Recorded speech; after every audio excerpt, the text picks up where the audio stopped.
दोस्तों, गुरुकुल पीसीएस की online classes में आप सभी का एक बार फिर से स्वागत है। आज हम आपके लिए एक नई जानकारी लेकर के आए हैं जिसमें हम सचिवालय आरओ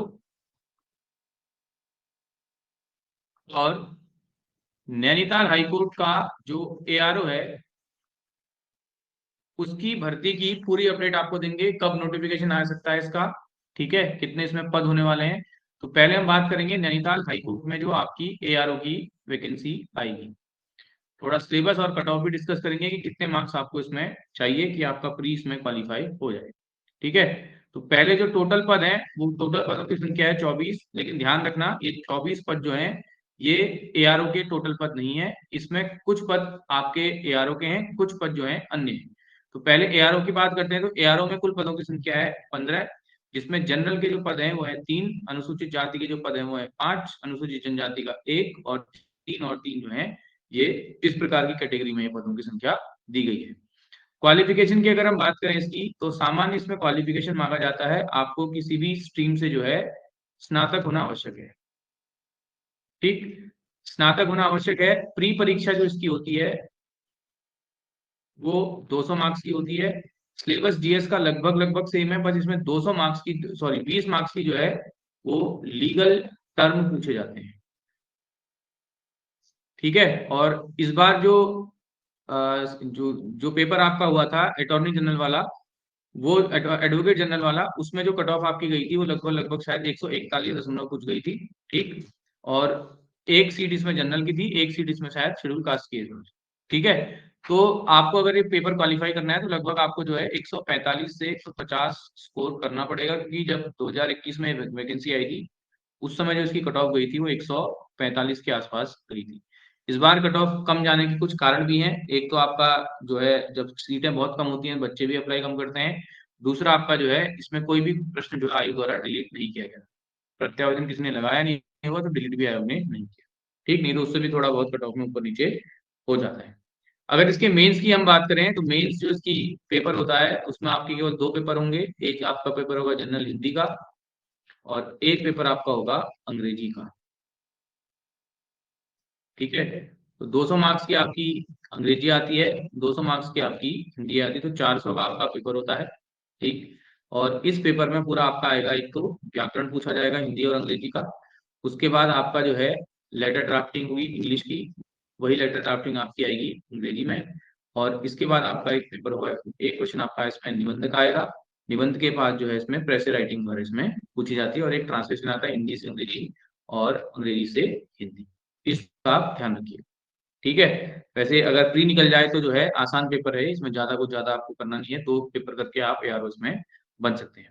प्री अगर आपका क्वालिफाई हो गया तो उसके बाद आपका जो है टाइपिंग होगी, जिसमें आपको 9000 की लिटरेचर चाहिए। उसके बाद सामान्य कंप्यूटर का टेस्ट होगा, जैसे सेक्रेटरीट हाईकोर्ट में होता है। विंडो इंटरनेट का नॉलेज हो उसमें टेस्ट किया जाएगा, एमएस वर्ड, एमएस एक्सेल और MS power point qualifying nature का होता है। ठीक, वैकेंसी की बात करें तो इसका जो अध्याचन है बहुत लंबे समय से जो है इधर उधर घूम रहा है लोक सेवा आयोग के पास, अभी तक ये भर्ती आ जानी चाहिए थी। लेकिन हम आपको कंफर्म बता रहे हैं कि भर्ती जो है जनवरी से फरवरी के बीच जो है आपकी आ जाएगी। ठीक है, कुछ नैनीताल हाईकोर्ट से ही जो है इसमें कुछ प्रॉब्लम आ रही है। ठीक, और प्रॉब्लम क्या आ रही है वो हम आपको बता नहीं सकते हैं, लेकिन ये भर्ती आपको जनवरी से फरवरी के बीच देखने को मिल जाएगी। ठीक, उसके बाद अगर हम बात करें असिस्टेंट लाइब्रेरियन की, इसमें तो आपको केवल लॉ वाले भर सकते हैं, जिसमें लाइब्रेरी साइंस है, जिसने यूनिवर्सिटी किया होगा, इसमें एक पोस्ट है। तो जिसके पास डिप्लोमा होगा वो ट्राई कर सकता है। उसके बाद जो ट्रांसलेटर की पोस्ट है, ट्रांसलेटर की पोस्ट में आपको ग्रेजुएशन में आपका हिंदी और इंग्लिश होना चाहिए। इसमें अनारक्षित के 4 पद है, जाति के 2 पद है। ठीक, टाइपिस्ट की पोस्ट में आपको सिंपल आपको एक ग्रेजुएशन चाहिए। एक एक पोस्ट इसमें अनुसूचित जाति और अनारक्षित की है, तो उसको आप देख लीजिए। व्यक्तिगत सहायक वाले जो पोस्ट हैं इसमें आपकी टोटल पद 11 है, लेकिन जो है इसमें इसमें जनरल की इसमें कोई वैकेंसी नहीं दिखा रहा है। ठीक, और इसमें जो आपको चाहिए व्यक्तिगत सहायक में चाहिए आपको क्या, इसमें आपको शॉर्ट हैंड चाहिए। शॉर्ट हैंड की अगर आपको नॉलेज होगी तो जो है आप इसको आसानी से कर सकते हैं।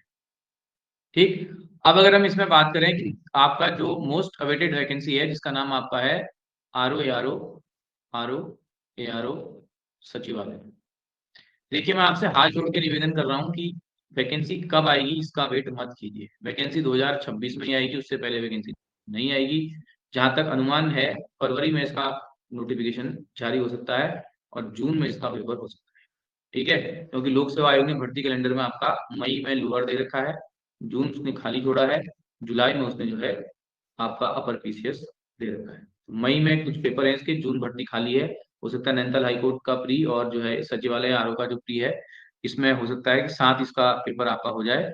तो नोटिफिकेशन का वेट मत कीजिए, अभी से तैयारी कीजिए। 150 मार्क्स की इसमें टोटल क्वेश्चन है, और मैं फिर बता रहा हूँ ये पेपर वही निकालेगा जो मैथ्स रीजनिंग में 40 नंबर लेकर के।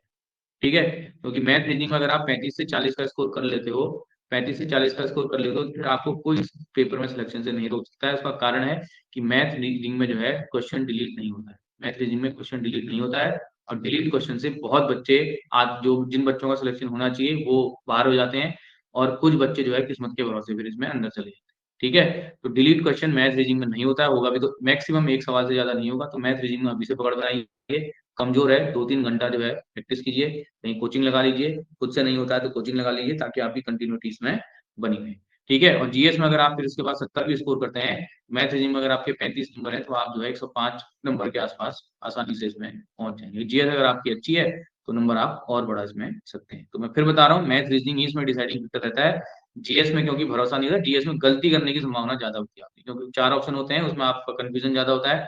मैथ रीजनिंग में अगर आपको कोई प्रश्न आ रहा है तो आप उसको करोगे, नहीं आ रहा है तो आप उसको स्किप करोगे, और आंसर अगर आपका आ रहा है तो 99% चांसेस है कि अगर आपने पढ़ा हुआ है तो आंसर आपका सही आता है। तो मैथ रीजनिंग इसका मेन फैक्टर है, इसका मेन्स भी उतना कठिन नहीं होता है। मेन्स में फिर जीएस है, इसमें 200 मार्क्स की, ये डिसाइडिंग फैक्टर है। हिंदी और जो है निबंध का पेपर जो है लगभग लगभग सबको एवरेज मार्क्स मिलते हैं। तो इस बार भी जो बच्चे कुछ पिछड़े थे वो जीएस की वजह से इसमें पिछड़े।